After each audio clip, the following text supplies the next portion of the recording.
Vesa, danes sem ugotovila, da imamo več aplikacij kot pa pekarn. Ulice so tako prazne, kot da nas je najmanj apokalipsa zadela, ali kaj to, se ne vem.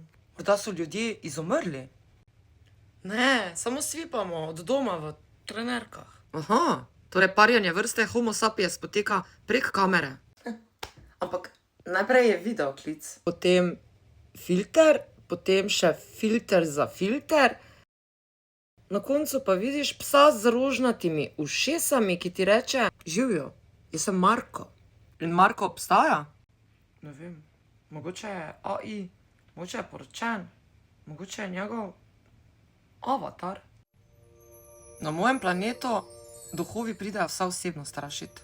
Viso, resno, jaz grem v mesto, restavracije so napol prazne, v parkih tišina. Samo telefoni svetijo ko nagrobne sveče. Torej, ljudje se srečujete brez srečanja? Ja, zmenek je: pošlji mi selfie, da vidim, če se splača živeti. Romantika je umrla in pustila PIN kodo za Wi-Fi. Veš kaj, včasih so fantje pod okno čakali z rožami. Zdaj pa čakajo na sin. Kaj je sin? To je, ko te ignorirajo, ampak s tehnologijo. Na mojem planetu temu rečemo zavrnitev s stilom.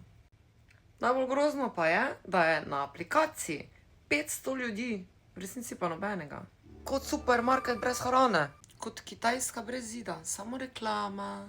Vi ne hodite več na zmenke, vi hodite na avdicije za razočaranje. In vsi pišejo: iščem resno zvezo. Po 3 minutah pa: pošlji mi svoja stopala. Si zamisliš ti to? Od vseh mojih delov telesa, ki jih imam, oni bi stopala zdaj gledal. Kje jih je te videl, hudiča? Vaša vrsta je fascinantna. Imate milijon aplikacij za ljubezen in 0 baterije za pogovor. Veso, včasih imam občutek, da so mesta polna duhov. Ljudje živimo, ampak samo na ekranah. Negativno, ne, to niso duhovi. Kaj pa te to je? To so ljudje, ki so se bali zavrnitve v živo in so raje umrli kot avatarji. Kaj torej ljubezen še obstaja? Seveda, samo signal je slabi.